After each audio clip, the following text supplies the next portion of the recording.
Aê, boa tarde para você que está conectado agora a essa live. São exatamente 5 horas. O meu nome é Jorge Rosa, é um grande prazer, é uma satisfação enorme estar recebendo você aqui nessa segunda-feira para falar de tecnologia. Hoje o assunto é IoT.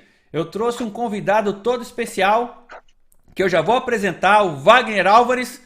Você que está acessando pelo LinkedIn, muito bem-vindo. Você que está acessando pelo YouTube, seja muito bem-vindo. Mande aí as suas perguntas pelo chat. Mande aí de onde você está falando. Manda o nome da firma. Olha aqui o pessoal da firma aqui mandando um abraço para você. É Jorge Rosa. Então, toda segunda-feira, a live do Jorge Rosa. Hoje, especialmente aí às 5 horas da tarde, porque eu sou papai fresco e o horário das 9 não me pertence mais. Eu tenho que estar aqui apanhando em casa, certo? Quem tem criança, recém-nascido, sabe do que eu tô falando. Então, na sequência, nós vamos aí receber o Wagner Álvares.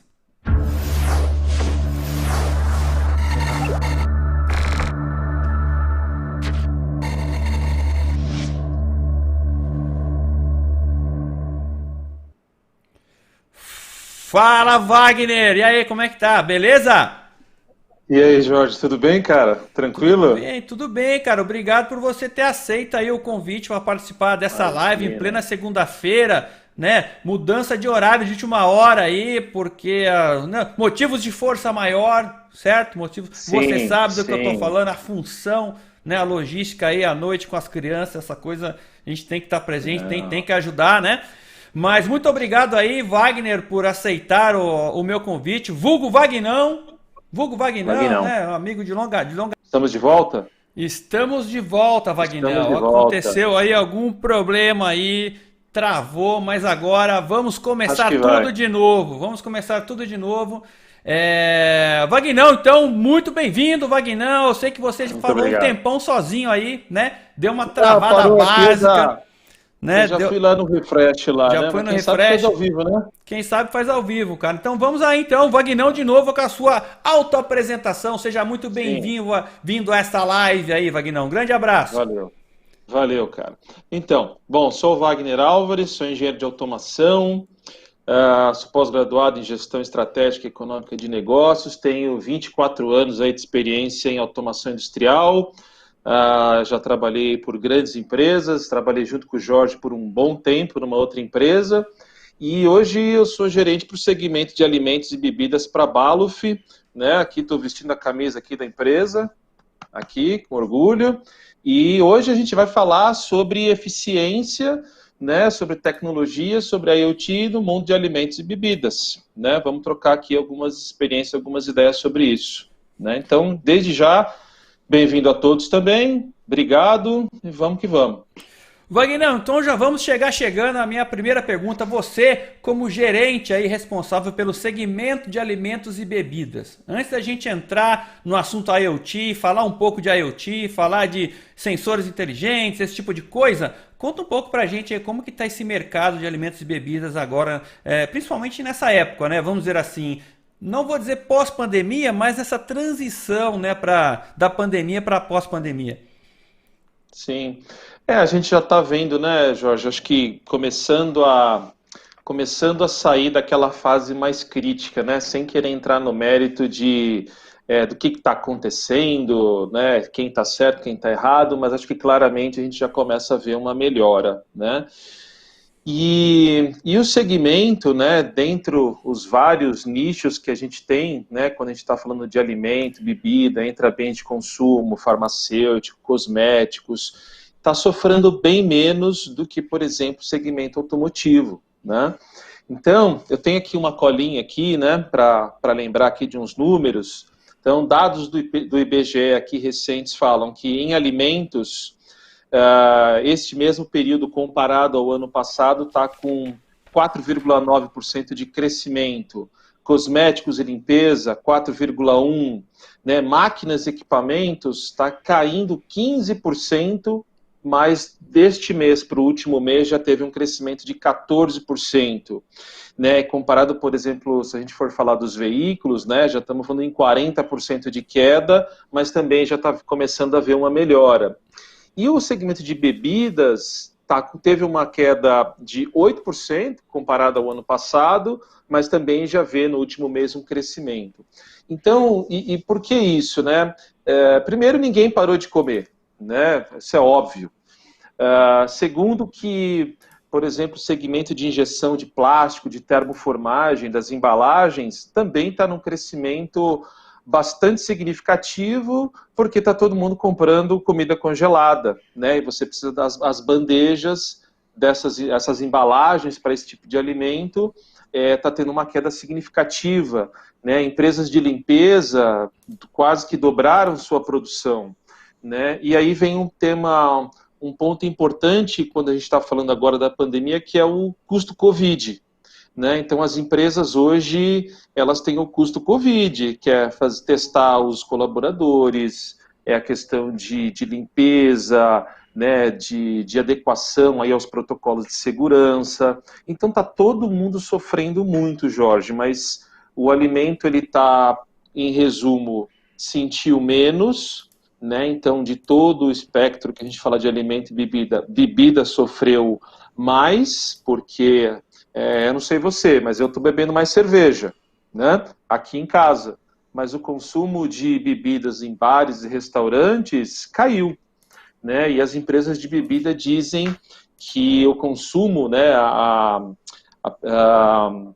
as vendas, né, das empresas de bebida, metade são para bares e restaurantes, e a outra metade é para consumidores como a gente, através dos supermercados. Então, ainda que a gente esteja consumindo mais, a gente não consegue compensar a queda de consumo de bares e restaurantes, né? Então, é um tema interessante, né, bastante amplo, né? Legal, muito legal. Então você que tem alguma dúvida aí sobre o setor de alimentos e bebidas, mande aí a sua pergunta pelo chat. Você que ainda não se inscreveu no canal do YouTube, pode se inscrever. Eu vou começar com a primeira pergunta para você, Vagnão. Eu sei que hoje a gente fala muito aí de eficiência operacional, esse é o tema aí da nossa live. E como que os sensores, os dispositivos IoT, ou na indústria que nós chamamos de IoT, né? IoT também, eu tenho que falar devagarzinho, né? IoT, né? Industrial Internet of Things. Como que esses dispositivos, esses sensores, esses equipamentos inteligentes, como que eles podem auxiliar no aumento da eficiência operacional, né? Porque é o seguinte, antigamente o sensor era uma coisa que media lá um sinal, ou é 0 ou 1, ou tem peça ou não tem, ou tá quente ou tá frio. Hoje em dia o negócio é diferente, hoje em dia é uma parte importante do aumento da eficiência, é isso, Wagner? Uhum. É um tema interessante. Quando a gente fala de eficiência, vem muito comum a gente falar do termo OEE, né? Para eu não cair nessa pegadinha do IIoT, eu falo Industrial IoT. Aí não tem essa pegadinha aí de vou adotar para mim, porque é trava-língua, né? Então eu falo Industrial IoT, aí não dá problema, né? Mas o OEE, né, que é a eficiência geral do equipamento, acho que está claro aí para todo mundo, né, que é um fator de performance, né, composto de três pontos, né, que é a disponibilidade do equipamento, a performance e a qualidade. Então, o mais simples aqui, por exemplo, para os sensores, Jorge, é a questão de disponibilidade, né? Então, quanto tempo que o equipamento vai estar disponível? Então, quando a gente fala de alimento e bebida, a gente tem reparado nos últimos anos uma explosão de SKUs, né? Então, quando eu era pequenininho, eu ia com meu pai no mercado, a gente comprava garrafa de 1 litro de refrigerante, a garrafa de 600 ml de cerveja e a garrafinha KS lá de Coca-Cola. Hoje você tem uma infinidade, né, de tamanhos de garrafas, PET, vidro, embalagem longa-vida, né? Então, com isso, as máquinas têm que ser mais flexíveis. E esse é um dos pilares, né, da internet industrial das coisas, né, da quarta revolução industrial, né? Então, os sensores precisam ser mais inteligentes, eles precisam ser multifuncional, eles precisam ter multifunções, né, para que os equipamentos sejam mais inteligentes, né? Então, a base disso, né, falando aqui da Balluff, os sensores inteligentes, eles precisam de ter um protocolo de comunicação que para a gente é o IO-Link, né? O IO-Link é um protocolo de comunicação que está crescendo exponencialmente, né? Hoje tem mais de 350 empresas, né, que participam do consórcio do IO-Link, né? Esses dias eu estava lendo, agora, acho que se não me engano, são 20 mil dispositivos IO-Link que estão ali catalogados no consórcio, né? Então, dessa maneira, a gente tem sensores mais inteligentes, né, que permitem que os equipamentos sejam mais inteligentes para melhorar a disponibilidade do equipamento, por conseguinte, a sua eficiência, né?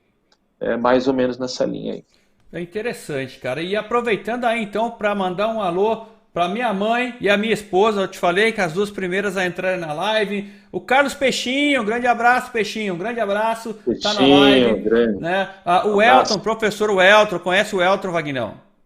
Professor Pouco, quase Elton, nada. tá na Quase live, nada. cara, olha só. Tadeu Batista, Tadeu, um abraço, hein? Valeu aí. Fabinho tá na... Fábio Rocha, né? O Fabinho tá aí também. Fabinho. Olha o seu xará, né? Só troca o V pelo W. O Wagner Rodrigues. Vagnão 2, homem do né? café. O homem do café. É isso aí, rapaz. O homem do café.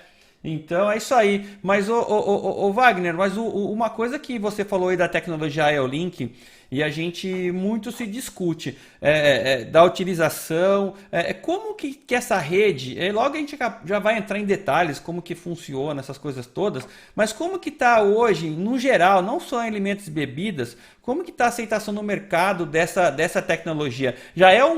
Ainda é um mito ou ele já está desmistificado? Quer dizer, o IO-Link já é parte da indústria 4.0, as empresas entendem o IO-Link como uma rede sim de sensores, ou seja, endpoints, dispositivos IoT, para ser usado para essa jornada aí da manufatura digital, esse tipo de coisa.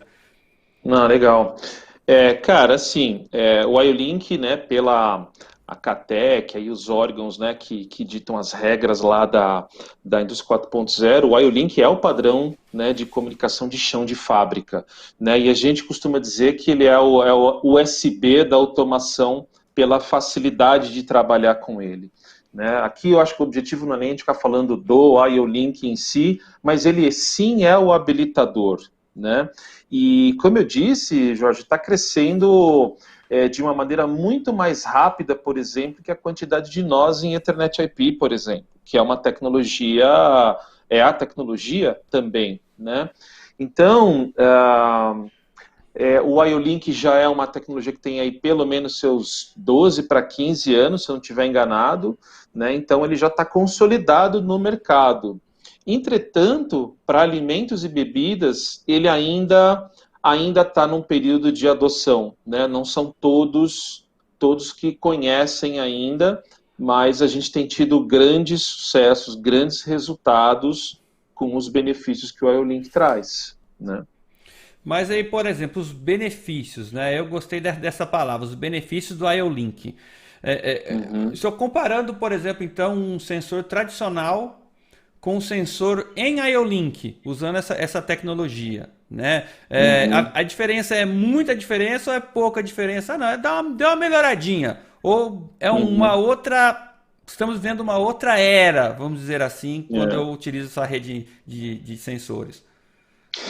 Cara, assim, eu acho que falando dos sensores mesmos, né, hoje em muitas situações os sensores em IO-Link eles já são mais baratos que os sensores convencionais, né, então isso é função ali da questão da tecnologia, da evolução da tecnologia, né, e quando se fala de IO-Link, todo mundo já remete à questão de diagnóstico, capacidade de diagnóstico, e de fato né, então de novo pensando, né, o que os clientes do segmento, né, de todos os segmentos, mas falando agora de alimento e bebida, quando a gente fala de eficiência, né, que é um tema aqui da nossa conversa, o que afeta a eficiência, por exemplo, que o IO-Link vem ajudar?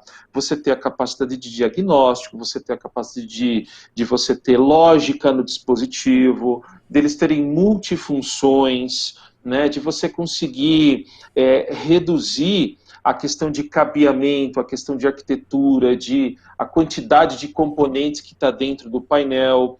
Então, assim, facilmente a gente consegue comprovar, né, o quão benéfico, quanto mais fácil fica a utilização do IO-Link.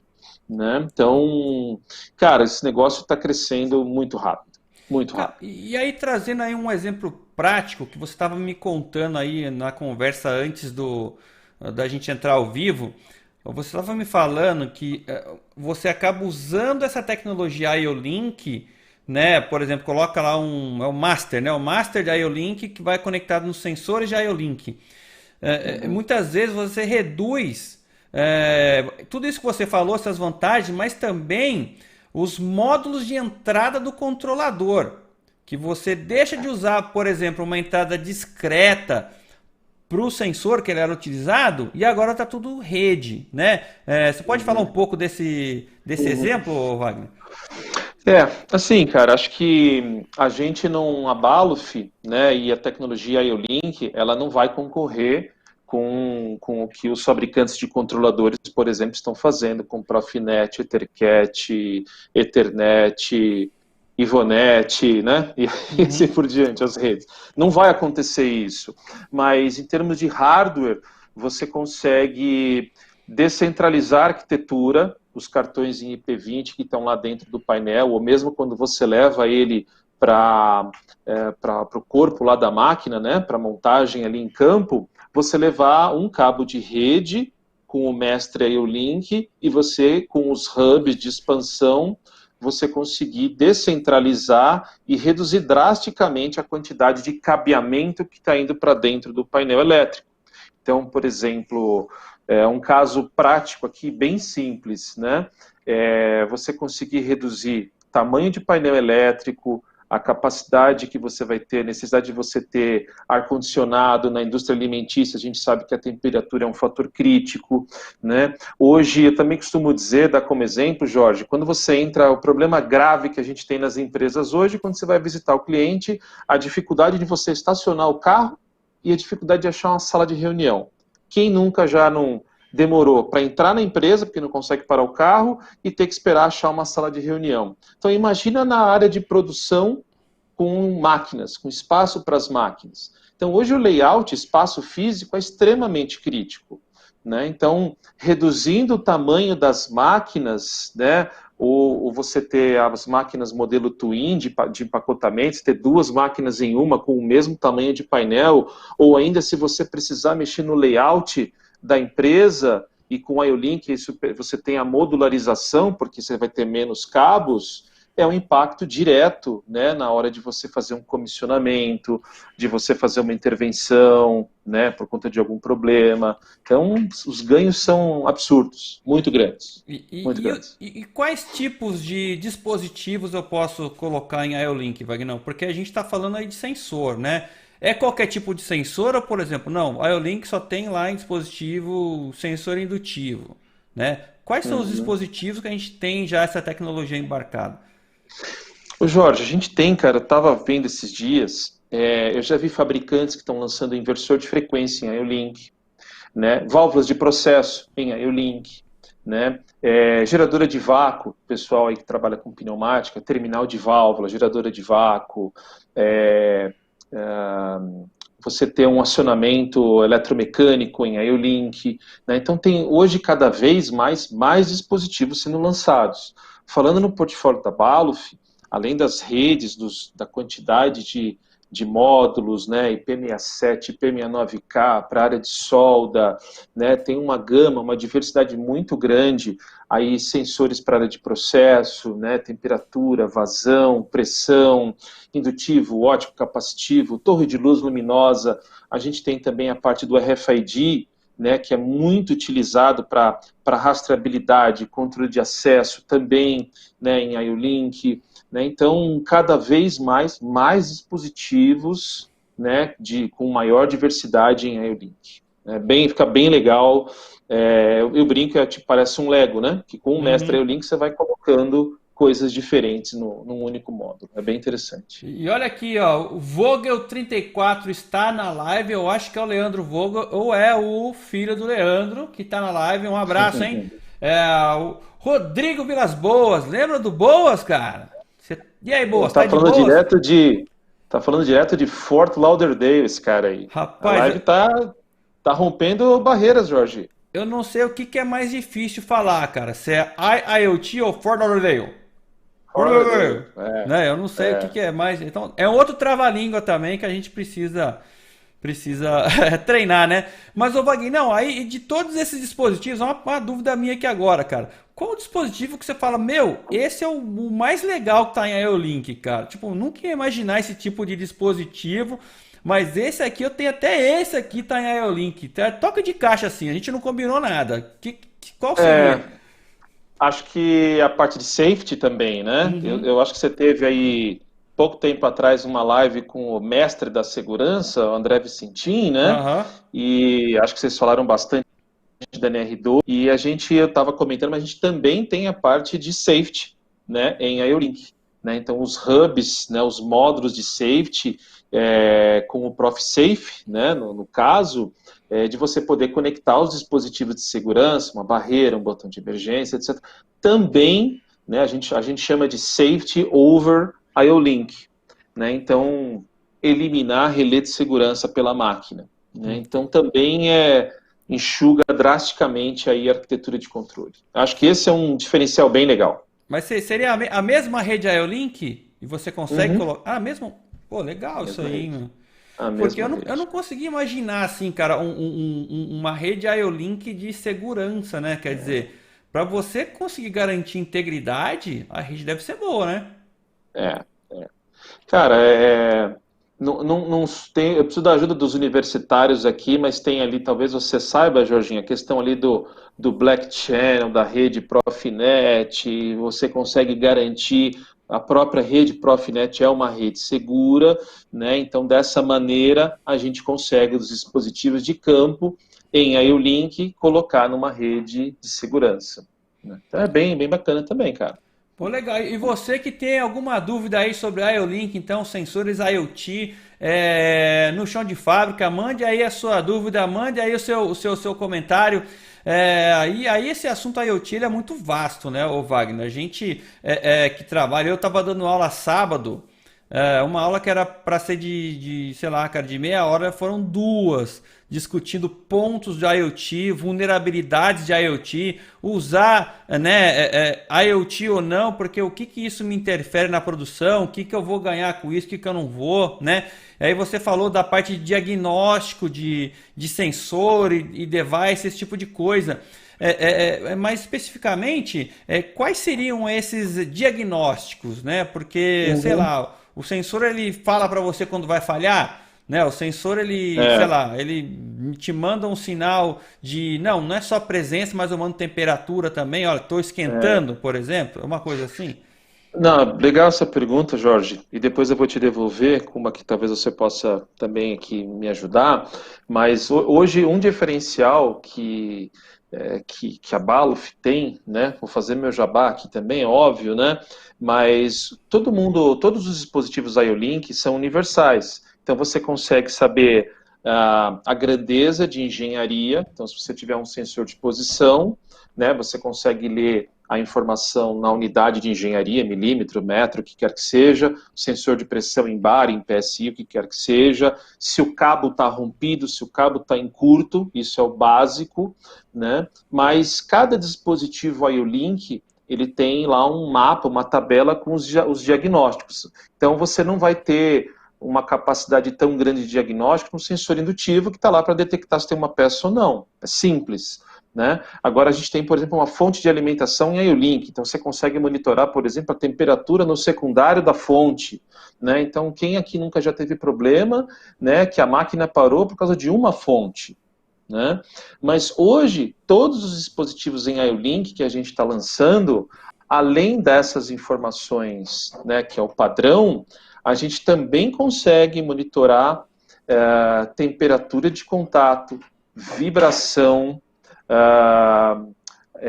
ângulo de inclinação, né, pressão ambiente, qualidade do sinal, né? Então, um dos pontos também que a gente fala sobre eficiência, que está muito na moda, é a manutenção baseada em condições, né? Então, a gente saber como que a máquina tem que trabalhar, né? E se ela estiver trabalhando fora do ótimo, do bom, o sensor vai avisar. Então, os sensores têm todas essas informações, né? Aí vem um tema muito falado aí, é o Edge Computing, né? A computação de borda, você ter lógica no dispositivo, né? Então, esse acho que enriquece muito a quantidade de informações, quando a gente fala de Big Data, né? De Analytics, né?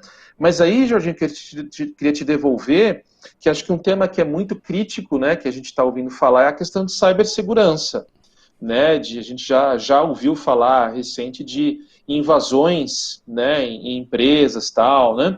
A gente ainda acha que não tem a questão de chegar no nível do sensor, mas acho que, como a gente está falando de IoT, esse é um tema crítico, né? E aí eu queria que você falasse, então, talvez um pouco aqui para a gente sobre cibersegurança. É que, na verdade, né, quando você fala de IoT, isso é um ponto importante, porque às vezes o device pode ser o ponto de vulnerabilidade, vamos dizer assim, né? Mas Uhum. o que que eu enxergo, né? Eu não sou cientista em IO-Link, né? Mas eu entendo que às vezes pode se tornar vulnerável quando eu chego. O que eu imagino, Wagner? Imagina que eu tenho um sensor lá de IO-Link que passa por uma rede IO-Link que vai para um master IO-Link e esse master está conectado em alguma coisa da Ethernet.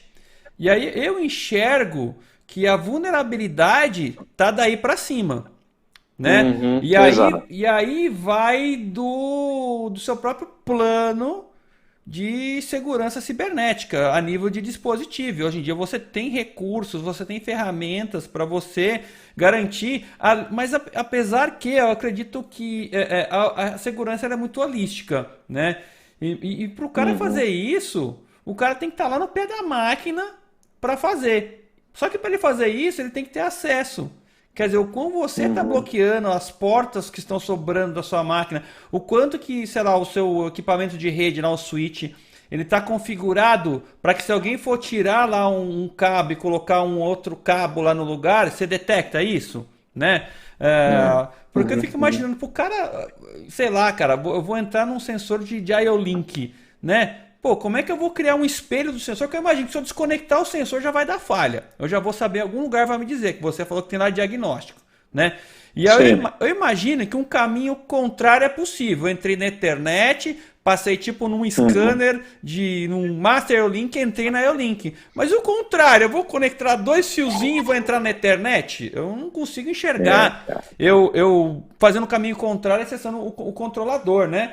Então, eu acho sim que pode existir, mas eu acho muito difícil. Né? Eu acho é, muito difícil, é, porque o negócio tem que ser plantado, não é uma coisa que. Porque não é sem fio, é, é hardware, não é? O IO-Link, exato. para começo de conversa, né? E ele está lá na fábrica, na máquina. Eu continuo ainda acreditando que a vulnerabilidade está no nível de Ethernet para cima É. e não no IO-Link. Eu não sei se você concorda Acho que comigo.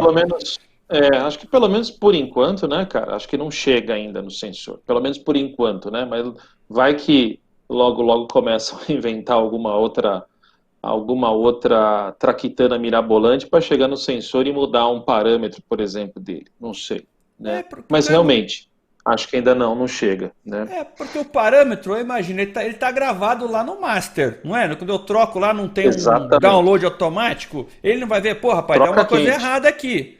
Tem alguma coisa errada aqui, meu. Não, vou forçar de novo o valor correto, né?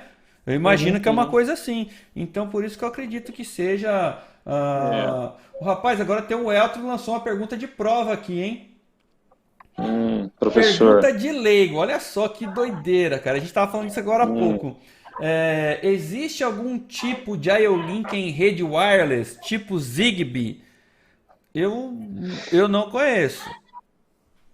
Existem discussões já para ter o wireless no IO-Link, né? Mas ainda não tem, né? O IO-Link, o wireless não tem, mas eu sei que existem existem estudos, existem conversas, mas isso não está disponível ainda. Não tá. Porque eu imagino, né, que a estrutura da rede do protocolo para garantir nível de informação, né, assim como na internet. Por que na internet eu tenho wireless? Porque eu tenho protocolos sofisticados que me garantem o É, link lá de comunicação, mas eu não estou falando que o link não é sofisticado, né? Mas será que nesse uhum, nível de sofisticação para eu garantir o link, esse tipo de é, coisa, né? E se tratando de chão de fábrica ainda. E outra coisa que eu fico pensando, você colocar wireless num sensor. Pensa num sensorzinho que hoje é o tamanho do meu dedo. Se eu for colocar lá uma cabeça wireless, eu vou aumentar o custo dele, eu vou aumentar o tamanho dele, não é isso?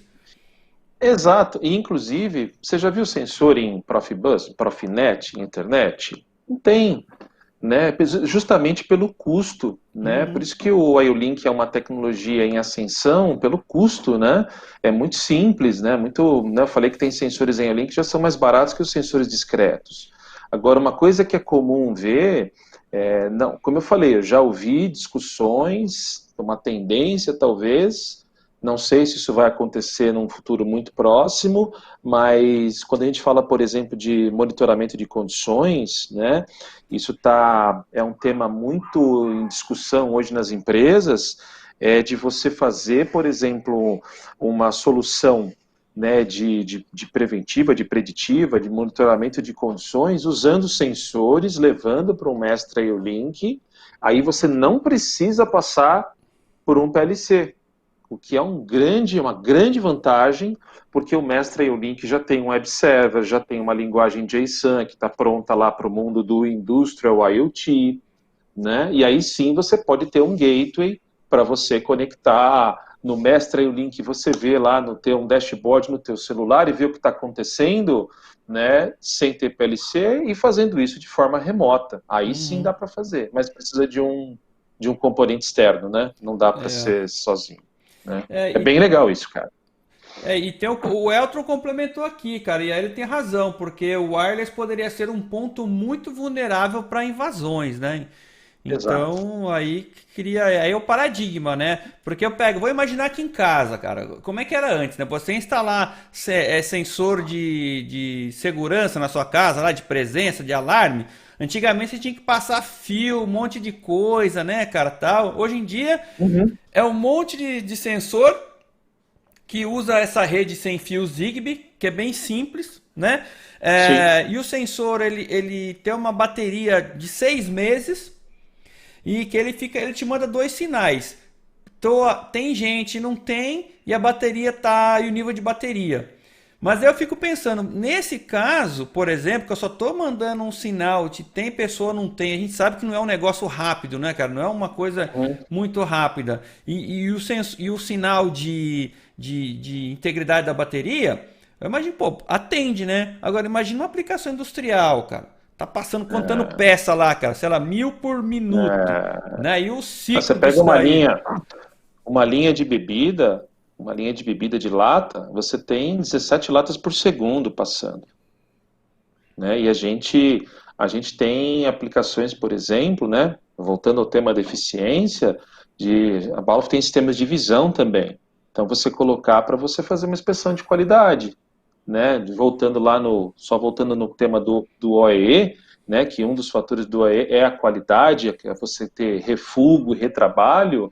Então, se uma lata sai sem a data de validade ou está borrada, as empresas de bebida têm multas gigantescas se uma embalagem for para a gôndola sem estar com a data de validade lá. E você consegue resolver isso por exemplo, com sistemas de visão numa linha que está passando 17 latas por segundo. São 60 mil latas por hora, cara. Uhum. Você não consegue ver, né? Uhum. Não consegue ver.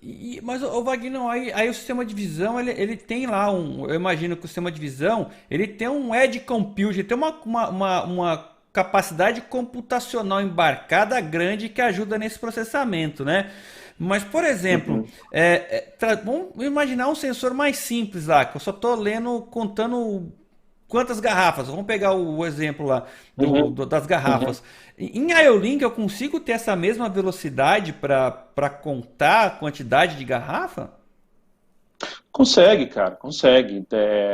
Porque na realidade o sensor, né, é muito rápido, né? Aí você tem essa informação para o mestre e você tem isso na rede, né? Então é perfeitamente possível. A gente usa sensor para fazer contagem de peça para efeito de OE, né? De peças boas, peças rejeitadas, Uhum. né? Então consegue, né? É possível. Agora isso, o IO-Link não é um sistema de aquisição de dados, né? Que você tem lá, né, um LabVIEW com aquelas placas dedicadas lá da National Instruments e etc. Não é para esse propósito, né, mas atende muitas aplicações. Né, muitas. Legal. Tem uma pergunta aqui do Rodrigo. Ele está perguntando o seguinte: essa é legal, cara. Aí é pergunta de prova, hein? Aquela É, do vestibular. É, é. existe algum valor estimado sobre uma cabeça barra remota de IO-Link pode reduzir em X cabos no painel, por exemplo? Tem uma conta mágica assim? Acho que não foi, ó, pessoal, não foi combinada essa pergunta, mas ela é muito boa, me ajuda bastante, né, a vender o IO-Link. Cara, a gente tem vários estudos, tá? Posso dizer que redução de cabo pela metade, pela metade, tá? Quantidade de cabos que entram no painel varia um pouco aí obviamente, de arquitetura para arquitetura, né? Mas o custo total é no mínimo 20% de redução com a EOLink, no mínimo. Tá? Porque é importante você levar em consideração, para a EOLink você vai ter que comprar mais cabos, cabo 4 vias M12, cabo padrão de mercado. Né? Lembra que eu falei que é o USB da automação. Mas você vai eliminar régua de Borne, né, os cartões, terminais, cabeamento. Você pegar analógica, por exemplo, que os cabos são caros, lançar cabo analógico pelo equipamento, indústria de alimento, temperatura, pressão, é extremamente caro, né, suscetibilidade eletromagnética é um outro problema, né, então os nossos clientes têm experimentado ganhos aí de no mínimo 20% geral com a adoção do IO-Link, né, mas falando em cabos, 30, 40, 50%, né, bem legal. Cara, e aí é engraçado, muitas vezes você está fazendo lá o seu projeto, você não leva em consideração o custo de cabo, né? Depois você quebra as pernas porque, nossa senhora, vai tudo e só cabo, Cara, só cabo. Não, não é só cabo, né? E aí que uma rede dessa vem e ajuda muito, né, ô Wagner, é, você reduzir é, custo. é, E diz é. uma coisa, ô Wagner, aí você falou assim, né, de reduzir custos, mas no projeto como um todo. Aí você falou aí do painel elétrico, você falou de borne, você falou de um monte de coisa. Mas como que, por exemplo, uma pessoa que não é usuário habitual de IO-Link, por exemplo, né? Eu tenho lá a minha máquina, um fabricante de máquinas, por exemplo. Eu tenho lá a minha máquina que eu faço com hardwire e tal, não sei o que. Eu tenho essa referência de 20% eu posso economizar, né? Mas, por exemplo, existe algum serviço, alguma consultoria que é feita para ajudar o cliente a entender essa jornada toda da construção da máquina, né? E não levando em consideração só aquele imediatismo, né? Que eu, sei lá, eu estou trocando Uhum. um sensor pelo outro, mas olha, se é mais caro é o link? Não, não é. Olha só quanto você economizou na cadeia. Existe esse tipo de consultoria? É, o Jorge, até na indústria de alimentos e bebidas, né, eles veem muito o preço final do produto, né, o custo total do produto, da embalagem colocado na gôndola, né. Nós, como empresas de automação, aí a gente está olhando o custo total, a gente fala lá no custo total de propriedade, né, que é quanto o nosso produto, a nossa solução vai custar ao longo do tempo lá para o cliente, né. Eu não diria que a gente tem uma ferramenta pronta, mas o nosso trabalho como consultores de automação é ajudar o cliente a fazer isso, né? Então a gente consegue quantificar e a gente fala de monetizar, né? Mostrando para o cliente, olha, quanto tempo você leva para montar o painel, né? Quem nunca já viu aqueles videozinhos no YouTube mostrando tempo de conexão lá de um terminal, lá com régua de bore no cartão do PLC, versus você conectar um cabo M12 numa ponta e na outra do sensor, né? Então dá para, como consultores aqui de automação, a nossa equipe aqui da Balof consegue ajudar o cliente a quantificar tudo isso. É bem Uhum, simples fazer isso daí. Tá? uhum. Entendi. E aí, Ó, falando em tempo, né, em redução de tempo, é um ponto que eu queria também comentar, que eu acho que é fundamental na indústria de bebidas, e se pegar as ideias lá da indústria 4.0, a questão dos lotes menores ao mesmo custo, né, é um dos pilares ali, né, e na indústria de alimento e de bebidas fala-se muito na redução do tempo de setup, né, que aí, se a gente voltar lá no E, de novo, a disponibilidade do equipamento. Né, eu comecei falando lá na explosão de SKUs, né, então a linha está invasando a garrafa caçulinha, tem que mudar para KS, tem que mudar para 600, tem que mudar para o litrão, né, então a gente também consegue ajudar com os dispositivos em IO-Link, né, e com outras soluções, a ajudar o cliente a minimizar, reduzir o tempo de setup. A gente também tem tido, é uma dor assim, cara, muito forte nesse segmento, né? Não só uhum. nesse segmento, né? Se pegar uma montagem tipo, uma autopeça lá, você também tem o tempo de setup do equipamento. Então esse é um ponto crítico também, Jorge, para aumentar a eficiência no segmento, é reduzir tempo de setup. Isso é um negócio bem Uhum. interessante. Entendi. E aí você fala em redução de tempo de setup, né? Isso aí é muito legal. Eu vivi isso na pele, né? Porque na época que eu era engenheiro de processo, então quando você ia trocar o tipo de produto, às vezes tinha máquina que eu levava 4 horas parado para trocar tudo que tinha que trocar, todas as correias, todo o manual, cara. Mas de Exatamente. repente foi investido em outra coisa, né? Sensoriamento, esse tipo de coisa. E aí de repente foi investido numa máquina que faz a mesma coisa, porém o setup era automático, né? É cem por Uhum, cento automático. Então quer dizer, eu tinha vários sensores, vários servoacionamentos, esse tipo de coisa, que uhum. quando você ia trocar o produto, o setup era 1 minuto. Né, que era o tempo que você É a máquina parava. Transformers, né? É exatamente isso, né? Quer dizer, só quem vive isso no dia a dia sabe que do que a gente está falando, né? Tempo de setup ele é muito importante É, para melhorar o OE, né? A eficiência aí da máquina, né, Wagner? exatamente. É um tema interessante porque, como você vivenciou isso, você e mais uma porrada de gente, as máquinas têm lá suas manivelas para você fazer o ajuste e você tem que trocar as peças, né, as peças que são intercambiáveis para determinado tipo de produto. E do outro lado da ponta, você tem as máquinas 100% automáticas, que você tem servomotores, que você sabe muito bem, e vários dos nossos colegas aqui, que custa muito dinheiro, é muito caro, né? Então, a gente tem uma proposta de fazer isso de forma assistida, de forma guiada. Então, está entre o manual e entre o 100% automático, usando dispositivos em IO-Link para guiar o operador, né, a fazer de uma forma assertiva, né, aquela coisa, gira um pouquinho, dá uma olhada ali, deixa eu ver se chegou na posição, né, aí troca o Uhum, turno, o cara que vai lá, não, aqui não tá bom, ele vai lá mais um pouquinho, você nunca tem um ajuste fino da forma correta, né, fora que se você pegar e esquecer de trocar, por exemplo, aquela rosca de nylon que vai alimentar os frascos de uma máquina, você pode trombar a máquina. Então a gente usa soluções em RFID, sensoriamento, a parte de gestão à vista, né, os próprios sistemas de visão que a gente falou para identificar uma troca de formato, uma troca de receita. Então é bem legal. Eu tenho um case de um cliente do segmento de alimentício que ele reduziu o tempo de setup em até 65%. Porra, cara, você falou em 4 horas. uhum, Entendeu? Então, conta de padeiro, de 4 para 2 horas, 1 hora e pouco. Olha a uhum. quantidade de produto no final do dia que dá para produzir a mais.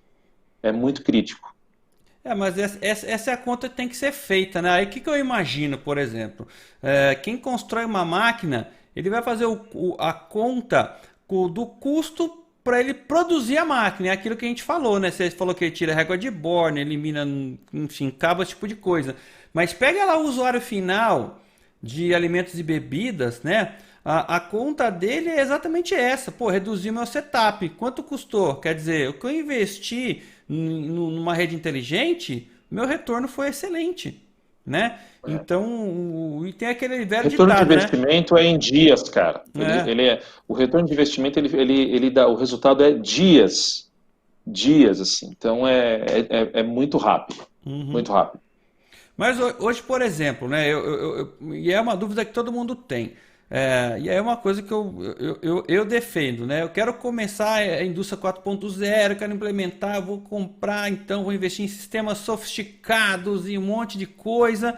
E eu sou um dos defensores que eu tenho que começar do começo, né? E no começo seria começar com um sensoramento inteligente, para ter uma máquina inteligente. Uhum. A pergunta é, para eu começar essa jornada aí de transformação digital na indústria, né? O caminho correto seria, na sua opinião, Wagner, seria realmente começar com um sensoriamento, um entendimento das variáveis da máquina, e aí eu vou crescendo o meu sistema? Seria uma coisa assim? Eu acho que sim, né? Eu acho que são várias disciplinas que a gente tem, são várias tecnologias diferentes aqui. Você já teve conversas aqui sobre várias delas, né? Nas lives anteriores, né? E acho que todas elas são válidas. Mas eu acho que, como você falou, tem que começar do começo, né? E a gente fala muito. Eu acho que quando a gente fala dos 4.0, etc., aí, eu acho que o que todo mundo fala, né, o tema mais importante é a tomada de decisão. Né? Então, os softwares para fazer lá a camada MES, né? Cara, sensacional. Mas se você precisa ter informação. Senão, para que serve um software que vai fazer, né, vai fazer chover lá na planta, pegar lá desde da entrada da matéria-prima até a embalagem, né, no faturamento ali no depósito da empresa, se você não tiver informação, né? E isso dá para começar de uma forma muito simples, com sensoriamento inteligente. Né? Então, todas as tecnologias elas são importantes. Eu não estou falando que uma é menos ou mais importante que a outra, mas para começar da maneira correta, tem que ser com a parte de sensoriamento inteligente e é fácil porque não precisa investir muito dinheiro, né, cara? Não Uhum. precisa. E você me disse que em muitos casos o sensor em IO-Link é mais barato que o sensor convencional, né? Quer dizer, Exatamente. e aí aqui ó, o Marcos Hajime tá na live. Você conhece essa pessoa? Marcos Um Hajime pouco, Saito, cara. nosso. Um pouco. Ele conhece. Pelo que eu me lembro, acho que ele conhece um pouco de motion, esse cara aí, viu? Eu acho que sim, cara. Eu acho que ele conhece É, um pouco de motion, cara. Um pouquinho só, né? é, Um pouquinho. Não vamos encher a bola do é. japonês, não. Jogar É. confete no japonês, né? Mas um abraço, hein, Hajime. Um abraço, Regine. E com relação, Vagnão, às distâncias. A Raiolink é uma rede igual quando. Lembra quando a gente soltava pipa, cara? Não, vamos mandar buscar lá longe. É, como que é isso, cara? Por exemplo, né? Como é que eu tenho lá uma estrutura, um master, né? Cheguei lá, coloquei os sensores, tá? Mas eu preciso ir um pouquinho mais para frente, né? Quais são Uhum. as limitações, enfim? Eu nas aplicações em geral, cara, não tem uma restrição assim. Existe uma restrição, vamos falar, dado de catálogo do dispositivo IO-Link até o mestre IO-Link, a gente está falando em 20 metros. Tá? A gente já viu situações que vai além, mas o recomendado é 20 metros. Assim como quando a gente fala de uma rede baseada em Ethernet, né, de um cabo Ethernet, o 100 metros a de distância, certo? Então, do dispositivo, lá, de um sensor até o mestre IO-Link, 20 metros. Aí tem gente que fala que é pouco. Eu não acho que é pouco, porque como você pode montar um tronco, um varal com os mestres IO-Link, e aí você vai ter as distâncias de 100 metros, então você monta lá o varalzinho com os mestres IO-Link, e do módulo para baixo você tem lá uma arquitetura em estrela com os seus dispositivos. Então a gente tem módulos de até 16 portas, com os hubs de expansão, então mestre IO-Link, 20 metros para um hub, 20 metros para outro hub, que isso é possível, 20 metros para o dispositivo. Dá para você ligar 240 pontos digitais em um Mestra U-Link. Uhum. Então, cara, dá para fazer muita coisa. Muita coisa. Você contando aí, né, de cabo e extensão, eu lembrei, uma indústria de bebidas aí grande. A época que eu era trabalhava em assistência técnica, né? Eu tava lá fui chamado para descobrir por que lá que um sistema falhava direto, né? Aí eu ia olhar Uhum. lá os motores, servomotores, né, tudo oxidado. Falei, meu Deus do céu, aí começava a dar falha, ia lá, tinha que trocar tudo. 2 meses depois dava falha, tinha que trocar tudo. Mas isso é uma porcaria porque ele não. Esse sistema não aguenta nem o ambiente, que é tranquilo. Eu falei, não, cara, mas alguma coisa está Hum, acontecendo. Vocês estão lavando esse negócio com soda cáustica, estão metendo um jato d'água onde não é IP67, 69, 6 não sei o quê. Aí, ó, captei, captou? Aí o que acontece, captei. cara? Não, aí discutindo com todo mundo da produção. Não, cara, aqui a gente segue, esse é o padrão, não acontece nada, não lava. Eu fiquei um dia, 2 dias, aí não consegui descobrir o que estava acontecendo. Aí um belo dia, 3 horas da manhã, cara, sabe, desiludido, com pão com mortadela na mão, um copo de café no outro, assim, olhando, cara, eu vou ter que dar uma solução, porque eu vou ter que fazer um laudo no final, né, cara? Eu não vou conseguir descobrir. De repente. Vem um tiozinho da limpeza, 3 horas da manhã, com a VAP, meteu lá, abriu um frasco do negócio, tinha uma caveira na frente, assim, ó. Uma caveira, colocou e. Era tudo que eu queria. Naquela época você não tinha celular pra ficar filmando, igual hoje, né, cara? Mas eu falei, tá aí, cara, eu queria poder tirar uma foto dessa cena pra esfregar na Cara. cara da turma amanhã. Cheguei lá, era exatamente isso, cara. Quer dizer, ninguém sabia que o senhorzinho da limpeza pegava lá o esqueleto do He-Man lá, né? O frasco com um químico perigoso e tava lavando o Sim. cavap, cara. Então, aí eu vou É, devolver para você. Nesse caso, eu tenho as soluções Aeolink, sensor, master, já que a gente falou que é distribuído, prevendo esse tipo de coisa. é, é, belo gancho, Jorge. Obrigado, viu? Cara, eu acho que brincadeiras à parte, né, do senhorzinho lá lavando, né, da caveira, deve ser só da cáustica, né? Então, eu acho que isso remete a um tema extremamente crítico na indústria alimentícia, que é a segurança alimentar, né? Então, recentemente, se a gente buscar aí na memória, a gente teve o caso da cerveja, a gente teve o caso lá do leite de soja, a gente teve o caso do achocolatado, né? Então, de situações que tiveram contaminação, né? E então, tudo bem que tiveram situações diferentes, né? Mas na indústria de alimentos, de bebida, onde você precisa lavar, os componentes têm que ter certificação. Por exemplo, certificação Ecolab. Né? A certificação Ecolab, o selo Ecolab, ele diz que o dispositivo precisa suportar pelo menos 28 dias sem proliferar micro-organismos. Então, você imagina um sensor de nível num tanque de chocolate, no tanque de uma bebida, está em contato com o produto, então aquele produto, né, a área de sensoriamento, ela tem que suportar, né? Então tem uma série de certificações para isso, né? Ecolab, 3A, IAGDG, o FDA, né? Tem várias regulamentações. E no caso da alimentícia, os produtos têm que ter lá o grau de certificação, né? O IP69K, que nesse caso aí que você comentou, além de ter o contato com água, ele tem que suportar também a pressão, né? Não a água ou o agente químico, né? O agente de limpeza, mas sob pressão também, né? Então, para isso tem que ser o IP69K. A norma diz que o dispositivo tem que suportar 300 ciclos de lavagem. Em linhas gerais, se você tiver lavar o equipamento uma vez por dia, o componente tem que durar pelo menos, vamos falar, um ano. A gente aqui, a Balluff, está lançando componentes com um grau de proteção que vai além do IP69K e suportam até 1000 ciclos de lavagem. Isso volta de novo no OEE, disponibilidade do equipamento, refugo, retrabalho, né? Então, senão vai acontecer o que tem acontecido, você ter lá o leite de soja com soda cáustica, não pode acontecer isso. Então, é realmente um fator muito crítico e importante, porque a gente está falando de segurança alimentar, né? Uhum. É bem importante. Ô Vagnão, entrou aqui, ó, o Rafael Covizzi tá mandando um abraço pra você, Ô- aí, Jorge e Outro para ele. Vagnão. Ô Vagnão, eu sei que a Covise. gente combinou aí, cara, que a gente não ia ter rótulo na live, né? Uhum, E você, eu sei que você preparou uhum. uma bebida aí pra fazer um brinde aí para fechamento da live, já que a gente já tá aí se encaminhando pra...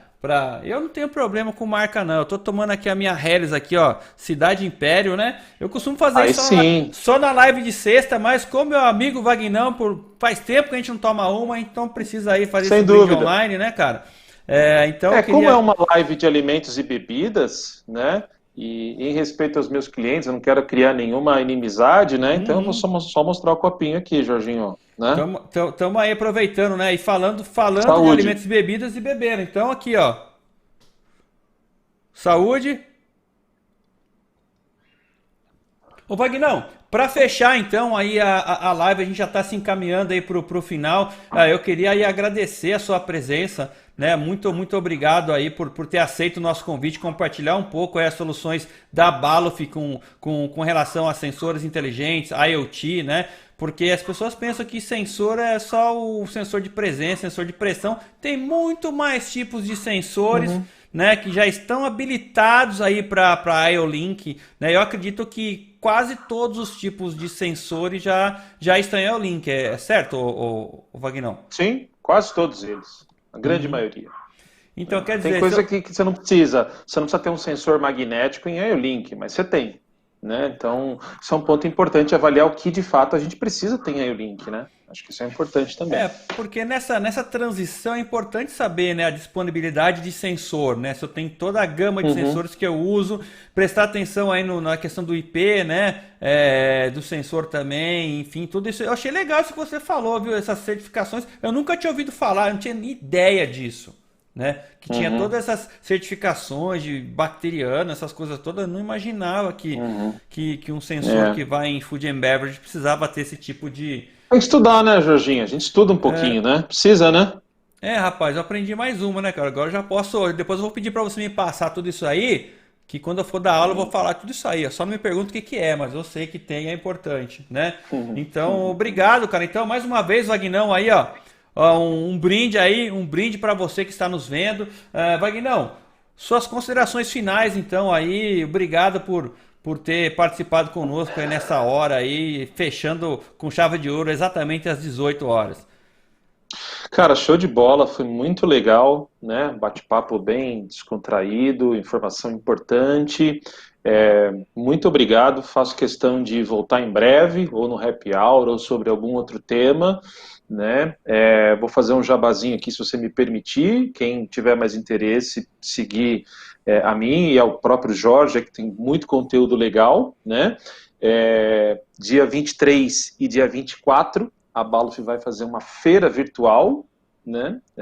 São 2 dias, não é uma live e um webinar, são 2 dias inteiros com muito conteúdo. Eu vou fazer uma palestra ao vivo com meu colega lá dos Estados Unidos falando sobre as soluções da Baluf para o segmento também, além de várias outras de IO-Link. Então convido aí todo mundo para participar e eu espero em breve estar de novo contigo aí, com o Elton, Rajime, a turma toda, Covise, todo mundo aí. Um abraço, muito obrigado, foi bem legal. Beleza, Vagnão, um grande abraço, hein? Até mais, tchau. Tchau, gente. Valeu! E para você que ficou conosco até agora, o meu muito obrigado. Se você ainda não se inscreveu no meu canal, se inscreva, o canal do Jorge Rosa. Toda segunda-feira uma live bem legal falando de assuntos relacionados à transformação digital, indústria 4.0. Também falando todas as sextas-feiras, começando nessa sexta agora, mudamos o horário das 5 para 6, o nosso Rap Tech Hour também, o mesmo conceito, só que dessa vez com cerveja também. Convido você a se inscrever no meu canal também para acompanhar o Rap Tech Hour, que você tenha uma excelente semana, uma semana cheia de saúde e nos vemos então na sexta ou na próxima segunda, diretamente aqui do